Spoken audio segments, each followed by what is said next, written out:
Welcome back, everyone, to another reaction video. Well, we talk all the time about the different lenses through which we can view history. Looking at the same story, but looking at it from different angles. Looking at it from economic standpoint, looking at it through the lens of food, through politics, through interpersonal relationships, looking at it through the lens of alternate history by analyzing what didn't happen and how it might have happened. So today we're going to be taking a look at history through the lens of rivers. So much of how cities end up where they are and how fights happen because of control of waterways and how the outcome of wars is determined by the control of rivers. We're going to be doing another video here coming soon talking about Vicksburg and how the siege of Vicksburg was a turning point in the American Civil War, and that was all about control of the Mississippi River and how control of the Mississippi River could help lead to the downfall of the Confederacy. So today we're taking a look at the Nile River. I've had the chance to be on the Nile River. Incredible opportunity. Going to be going back in December. And if you want to join me in Egypt, we do still have a few spots left on our Egypt tour in December. There's a link in the description of every video if you want to look into that. But this is from the channel Nile, which we've taken a look at a few times before. And this is part one of their two-part look at how the Nile can provide life and divide nations. So this is a chance to look at the history of northeastern Africa and how conflicts and how international relations are all determined by the Nile River. Let's go ahead and dive into this one. And as we dive into this, I want to thank Jordan in Loveland, Colorado, who's one of our latest patrons. Signed up at a pretty high level, and I'm grateful for that support, Jordan. Thank you so much. Two-part episode, we want to take a look at the Nile River in Africa. The river plays a central role for all nations through which it flows. And first of all, let's just take a look at this. We're looking south. This is the Nile River Delta up here. So you've got like Alexandria, in Egypt up on the Mediterranean. But look at how green either side of the Nile River is, and then how brown, how desert-like everything else is, right? I mean, the Nile is life, and literally almost the entire population of Egypt lives along this river. Although they're spreading that out, you can start to see other green areas, and it's connected to the Nile River. So as they're able to use that water supply and feed it into other places, they're able to greenify more of the country. It forces them to cooperate. At the same time, the sharing of water can also lead to conflicts. We want to focus on these two aspects by looking at two construction projects along the Nile. For one, the Aswan High Dam, one of the first and to date the largest dam along the Nile, and the Grand Ethiopian Renaissance Dam, which is still under construction but is already sparking a dispute between Egypt and Ethiopia. Yeah, I mean, think about this. If you are upriver, which in this case is south, so the upper Nile, you're getting down into Sudan and Ethiopia and those places, you control the flow of that water before it ever gets to Egypt. Egypt's the last country along the Nile River. And so, for example, when we were there, I had no idea that you don't really see crocodiles on the Nile River in Egypt, and they haven't seen them since they built the Aswan High Dam, which is right at the southern end of Egypt. All of the crocodiles are in Sudan and further south.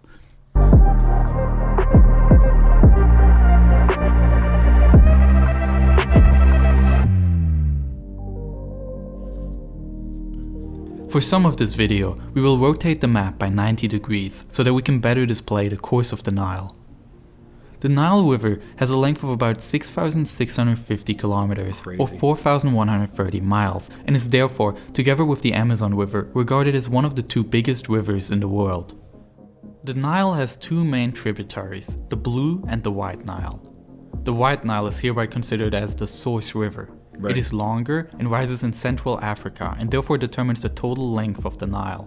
And if you look at some of these rivers, like the Mississippi River, for example, I'll never forget when I was in, I think I was heading toward Grand Rapids, Minnesota, I think was the name of the town I was going to speak for Rachel's Challenge. And I crossed this little creek that was, I don't know, maybe 6 or 10 feet wide, and it was this tiny thing. And I'm like, oh, I wonder what body of water that is. Found out it was the Mississippi River. You know, you think of the Mississippi, you think of this huge river, but it doesn't really get massive like that until after the Ohio River flows into it at Cairo, because all of these rivers, like the Ohio River forms in Pittsburgh at the junction of the Monongahela and the Allegheny rivers, which themselves have rivers that flow into them. And then the Ohio has rivers like the Cumberland and the Tennessee and the Scioto and others that flow into it.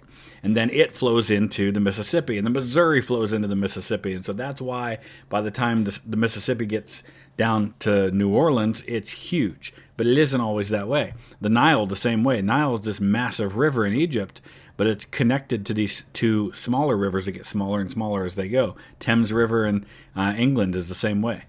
Lake Victoria is often referred to as the origin, but this lake itself has many tributaries of considerable size. The Blue Nile, on the other hand, has its origins in Lake Tana in Ethiopia. Although it is not considered to be the source river, it contributes to a much greater amount of water flow in the Nile. Of all the water that reaches downriver Egypt, about 60% annually comes from the Blue Nile. And during the rainy Interesting. months, So the Blue Nile's shorter. It's not considered the source river, but it makes up a majority of the water that flows into the Nile.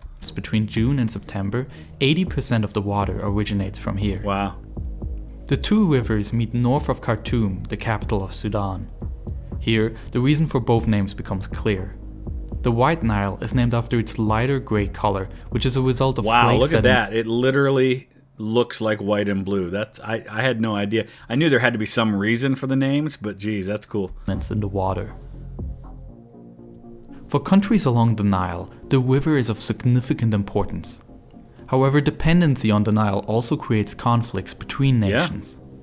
Let's take a look at the water situation in these countries. Ethiopia, Uganda, and Tanzania suffer water stress, which means that there are fewer than 1,700 cubic meters of water per person annually available. In Burundi, Rwanda, South Sudan, Sudan, and Egypt, it is even less than 1,000 cubic meters of water, an amount at which it is considered water scarcity. And if you are Ethiopia, Tanzania, Uganda, you have, I mean, that's a bargaining chip, right? I mean, you control, and South Sudan and Sudan as well, you control the source of all of this water that is the lifeline to a country like Egypt. And so if you cut that off, Egypt is dead. They're dead in the water. I mean, that's the kind of thing you go to war over. If Sudan were to build a dam and you know, significantly restrict the supply of the river flowing into Egypt to where there was far less water, I mean, that's the kind of thing you send your military and you deal with, right? Because you can't let that stand. Securing water supply in these countries is also a major challenge because of fast-growing populations. Taken together, 390 million people live in these countries. And in 2030, the population in this region is forecast to rise to 504 million, an increase of 114 million people. This graph shows the population growth in percent per year. In 2016, the world population grew by 1.18%.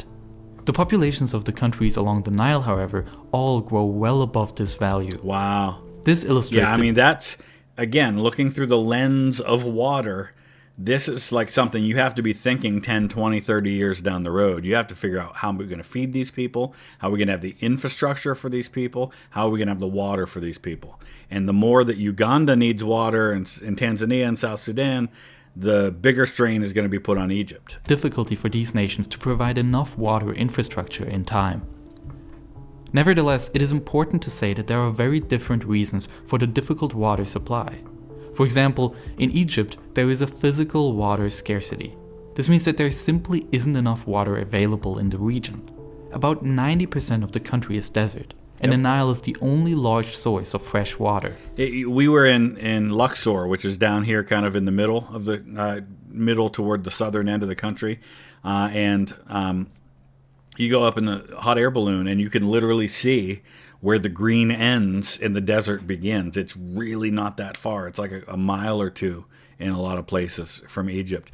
I mean, their entire lifeline for that country is squeezed into that Nile River Valley. Since 97% of Egypt's water supply comes from the Nile, the country is much more dependent on the river than the countries from which the river originates.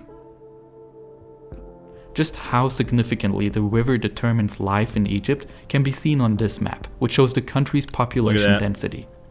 A whopping They're almost all up in the delta, which is the green. I mean, they're literally all living in the green areas, or they're on the shore of the Red Sea and the Mediterranean Sea. 98% of Egypt's population lives on just 3% of the country's territory. There are other reasons for problems of water supply in other countries. This is illustrated by this map, which shows the annual rainfall in different regions. Wow. I mean, literally, this part of Africa is getting 30 times or more the amount of rainfall that Egypt, the northern part of Sudan, and other places are getting. That's crazy. Regions where geographically there is enough water available but cannot sufficiently be used due to inadequate infrastructure. So that's really interesting, because that tells me, I mean, in some of these countries, if you could get the investment, the money, the resources to harness some of that water, you could make bank on that, right? I mean, by supplying it to other places. It's a simple, renewable resource that you have access to. You just have to have the investment to make it happen. Of economic water scarcity. Often, the necessary monetary means for funding water infrastructure aren't available. This is the case in Ethiopia, where most of the water in the Nile comes from. However, this Nile water is mostly from the rainy summer months, so it's seasonal. And more importantly, the amount of precipitation during that time is variable, resulting in a number of problems. The main use of fresh water in all countries we're talking about is agriculture, which is complicated by unpredictable rainfalls. Yeah. Due to climate change, it can be assumed that the number of extreme weather events will increase. For countries like Ethiopia, a flood that makes large areas of agricultural land unusable is just as much a problem as increasing droughts. So too much water can be as big a problem as not enough. Nevertheless, there is also a lack of drinking water. Ethiopia is one of the poorest countries in the world, and especially in rural areas, it lacks in sanitation infrastructure, which in turn leads to water pollution. In Uganda, Kenya, and Tanzania, a disturbing pollution of Lake Victoria has been apparent for some years. Oh, wow. The lake is the main source of clean drinking water in the area, but increasing pollution is driving up the cost of treating the water to be usable for drinking. In 2011, South Sudan gained its independence from Sudan. Yet in 2013, a civil war broke out, with several forces fighting for political leadership in the newborn country. Since 2018, there is a fragile peace agreement in place. The South Sudanese civil war killed almost 400,000 people, and millions of people are displaced from their homes, which makes it's one of those themes that we see throughout history, where we talk about how history rhymes so often, right? Is that when you're fighting for independence and you break away, you know, you're focused on an external enemy, so to speak. But then once you gain that, then the infighting begins. We see it in every, you know, the United States had that happen. You know, everybody's united. The Alexander Hamiltons and Thomas Jeffersons and John Adamses of the world are all on the same side when it comes to wanting independence from Great Britain. But once they get it, now we're fighting with each other over what that independence looks like. And South Sudan's going through that now. It's access to water all the more challenging. While the White Nile runs through the country, the water supply is challenging in areas not located on the river. The war has led to a loss of infrastructure, with many boreholes deliberately destroyed. So issues of water supply in countries affected by economic water scarcity have an impact on the Nile. But at the same time, the water situation is affected by very different factors depending on the country and is a much bigger topic in itself. So let's focus on the Nile and the many ways in which countries seek to benefit from it. Historically, the water flow in Egypt was subject to an annual cycle resulting from the summer monsoon rains in the Ethiopian highlands. Which is, you know, if you think about it from the perspective of being an Egyptian 5,000 years ago, where you just know that there are flood seasons, and then, you know, it goes back down. You have the inundation, and that's when you get all of the fertilization and, you know, the silt and all of that really nutrient-rich stuff that you need to grow crops. You don't understand necessarily until there's been exploration and contact and things like that, that's dependent on how rainy it is far, you know, thousands of miles away to the south of you. You don't understand all that. You just see that it goes up and it goes down. But it's all impacted, it's all connected. It's really fascinating. In Egypt, after months of drought, in late summer, the Nile flood arrived. The Egyptians divided the agricultural land into flood basins. These basins were surrounded by dams and equipped with inflow and outflow channels. During the Nile flood, they were filled and then closed for about 6 weeks so that the sludge could settle and the soil could be moistened. The Nile brings more than just water to Egypt. The Nile water carries mineral-containing silt, which transforms the shore land into fertile farmland. After the water was drained from the basins, the sowing took place, and it took only 3 to 4 months to harvest. In the subsequent drought, agriculture was hardly possible. And it's so amazing when you think about like Egypt being the breadbasket of the Roman Empire later on, right? You got this massive empire, and you would think, looking at a map, that Egypt is the last place that would be kind of your source of grain and your source of good harvests and things like that.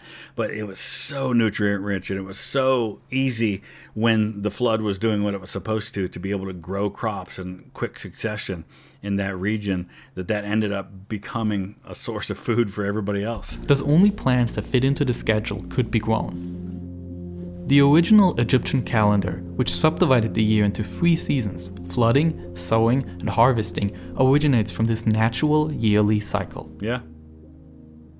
In the 19th century, in order to increase the agricultural yield and grow a greater variety of plants, there was a desire to dam the Nile water and thus be able to irrigate fields even in dry months. Under the reign of Muhammad Ali Pasha, barrages were built on both the Rosetta and Damietta arms in the Nile Delta to control the distribution of water. After Egypt came under British rule, further plans were created to allow year-round irrigation of more fields. Right, so you're taking what is up to chance, which is how good is the flood going to be this year? How's it going to go? Is it going to be too much? Is it going to be not enough? And you're taking chance out of it, and you're putting the human control of the resource. The construction of the Aswan Low Dam began, which opened in 1902. At the time, this dam was the largest of its kind, and its height was increased twice in 1912 and 1934. Due to the success of this dam, which was able to store enough water for the annual low water period, the plan to build an even bigger one arose. Construction started on what until today is the largest dam along the Nile, the Aswan High Dam. This dam, completed in 1970, created Lake Nasser, named after the second Egyptian president who commissioned the dam. The lake extends for a length of 550 kilometers or 340 miles, reaching into Sudan. That is a massive amount of water, and that gives you control over so much for the rest of the river. Here on, it is called Lake Nubia. This is the 6th largest man-made lake in the world. One problem when creating the dam was that historic remnants were located at the now flooded site, such as the Abu Simbel temples, which originated during the reign of Pharaohs Ramesses II. In one of the greatest challenges of archaeological engineering, the temples were dismantled and reassembled at a new location that is safe from the flooding. Incredible. However, Buhen, an ancient Egyptian fortress and settlement, could only partially be rescued. The Horus Temple of Buhen is now located in the Sudan National Museum. The rest of the fortress was flooded by the lake. And more importantly, the lake flooded an area which was home to the Nubian people. For the construction of the dam, they were displaced from their homes, resettled. And this kind of thing has been a huge part, especially of the last 200 years of history. Working right now on a book on the 20th Ohio on Company H, and a lot of the men, including my own ancestor who was in Company H, lived in a town called Old Town here in our community, which Old Town no longer exists because back about just over 100 years ago, they created the Meander Reservoir, which is where we get our drinking water. And the town of Old Town is now at the bottom of Meander Reservoir. Everybody had to leave. There were people who still lived there, and they had to move. They had to sell their property to the government because when they put the dam in on Meander Creek, it flooded that whole town. And hundreds of villages were obliterated. Ever since, there are Nubian efforts to be able to go back to what is left of the land and to receive compensation from the Egyptian government. Interesting. Creating a man-made lake like this is fascinating in how it speaks for our relationship with the status quo of nature and human history. With the lake, the annual flooding cycle of the Nile in Egypt, which has shaped civilization here since ancient times, came to an end. Now, what a big deal that is. I mean, 5, 6, 7,000 years of Egyptian history was consumed with the flood. That was their lifeline. And now they control that for the first time in thousands of years of their history. Amazing. At the same time, the artificial lake is absolutely essential for agriculture in today's populous Egypt. All right, that was interesting. That was really cool. There is a part 2 to that, and we'll dive into that. If this video does pretty well, we'll maybe do it tomorrow. If not, we'll come back to it down the road and see what else they have to say. But let me know your thoughts. Use the comment section below. We'll see you again soon. Thanks for watching.